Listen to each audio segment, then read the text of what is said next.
José Rivero Lazo, es director de inteligencia del Ejército entre los años 91 y 92, y que se encuentra en prisión desde hace 12 años, acusado como autor mediato en casos de Barrios Altos y de desaparecidos del Santa, y no tiene sentencia firme. En realidad nos estaba contando antes de iniciar este tremendo y largo recorrido que por supuesto excede todos los plazos y que no tiene hoy día ya ninguna explicación plausible, no obstante que en efecto se vio envuelto pues en parte del marasmo político que en ese momento se produjo entre el fujimorismo, los jóvenes estudiantes y los antifujimoristas, en fin, prácticamente una guerra civil que tanto nos ha dolido y nos ha costado a todos los peruanos.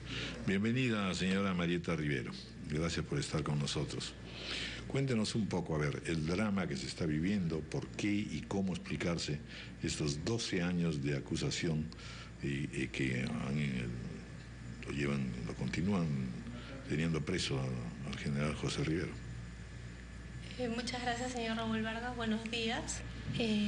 Les agradezco la oportunidad que me dan para estar aquí esta mañana y denunciar el caso terrible de mi padre, que efectivamente lleva 12 años preso sin una sentencia firme en una prisión. Él sigue estando dentro de un proceso, no está pagando una condena aún, sigue como procesado en cárcel.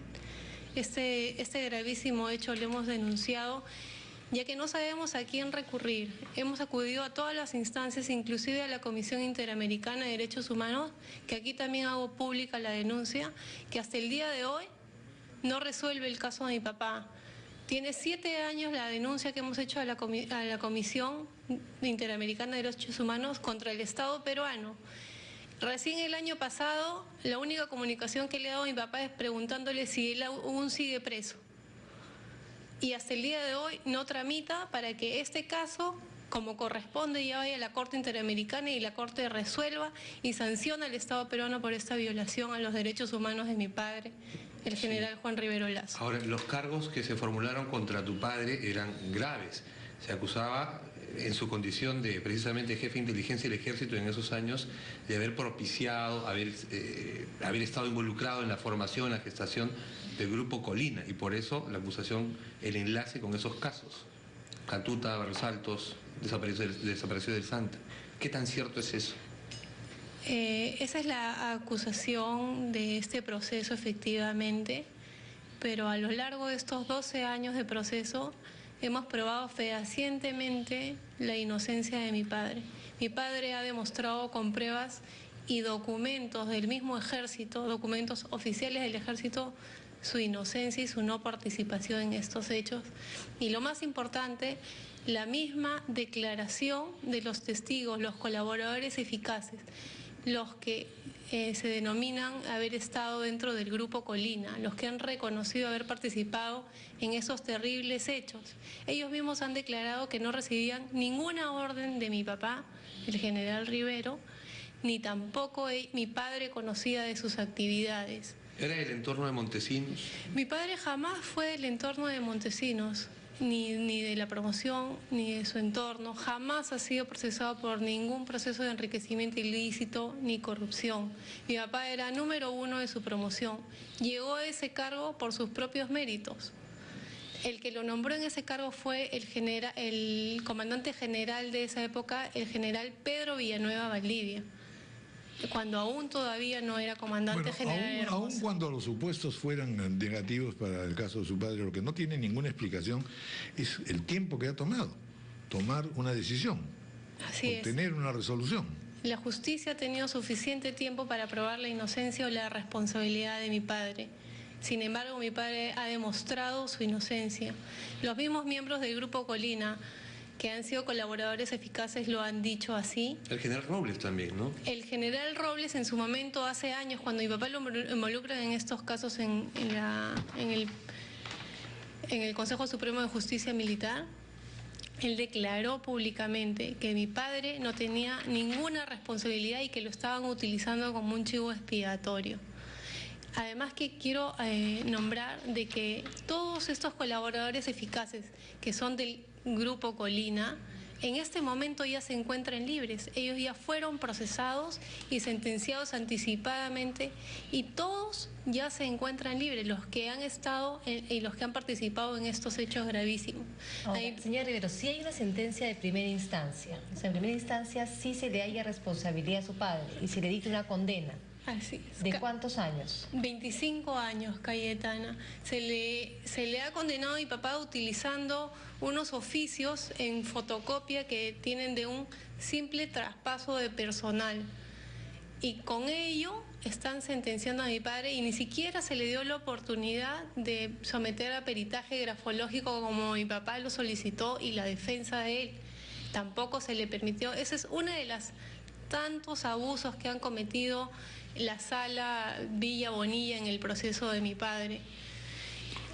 Cuando ya tenía que salir en libertad, le ampliaban los plazos de manera escandalosa. La sentencia en primera instancia se ha dado recién en el 2010, ¿no? En el 2010. Y está apelada. Exactamente, está en apelación. Y cuando dieron la sentencia en primera instancia, el proceso de mi padre ya tenía 9 años y 11 meses con el reo en cárcel. De buena cuenta lo han condenado. Exactamente, señor Vargas. Este es un proceso que ya debería haberse archivado. Los plazos máximos son 36 meses de procesamiento. Inclusive la misma Corte Interamericana ya le dijo al Perú cuánto debe de durar un proceso al haber tantas denuncias de este tipo de casos. Claro. Y le ha dicho que máximo podría durar un proceso 1 año, 2 años se considera exagerado. Hay un caso, hay muchísima jurisprudencia. Un caso conocido es de un señor Suárez Ronceros contra el Ecuador. La Corte ordenó que le den libertad y que se archive su proceso porque el señor tenía 50 meses procesado sin sentencia. Mi padre tiene 148 meses preso sin sentencia. Impresionante, la verdad. El general Chacón, el Tribunal Constitucional, ordenó su archivamiento y lo sacó inmediatamente del proceso porque el general Chacón tenía aproximadamente 7 años en un proceso sin sentencia. Que también fue otra cosa delirante. Exactamente. Bueno, por lo pronto entonces va a haber una protesta pública, ¿no es cierto? Exactamente. Estamos convocando, por favor, a todas las personas que nos quieran acompañar este 16 de abril frente al Congreso de la República a las 7 de la mañana. Vamos a estar protestando por segunda vez para que alguna de nuestras autoridades nos escuchen y se haga justicia con mi padre. Ya esto escapó de todos los plazos y se le han violentado todos los derechos humanos a mi padre. Además, de toda justicia. Quisiera aprovechar para hacer una denuncia más, porque tenemos conocimiento que estos organismos, las ONGs de derechos humanos que se han constituido como parte civil en todos estos casos, están presionando a la Corte Suprema en estos momentos para que se incluya dentro de la sentencia final el delito de lesa humanidad contra mi padre. Un delito por el cual nunca fue denunciado ni tampoco fue sentenciado en primera instancia. Y a esta altura del proceso quieren colocarle este delito que es además ilegal y tendrían que aplicarlo retroactivamente porque no está vigente. E inclusive el mismo vocal San Martín ha declarado públicamente que no se ha legislado sobre este delito. Él no ha condenado ni a Fujimori por lesa humanidad y ningún terrorista, incluido Abimael Guzmán, ha sido condenado por delitos de lesa humanidad. Mi padre es un general del ejército que luchó por la pacificación del país y está siendo tratado de una manera inhumana y abusiva por nuestras autoridades. Pido clemencia, pido ayuda a las autoridades y a todos los ciudadanos. Los invito a entrar al blog generaljuanriverolazo.blogspot.com para más información. Muchísimas gracias. Gracias, señora Marieta Rivero. 9:49, hacemos una pausa, luego vamos a escuchar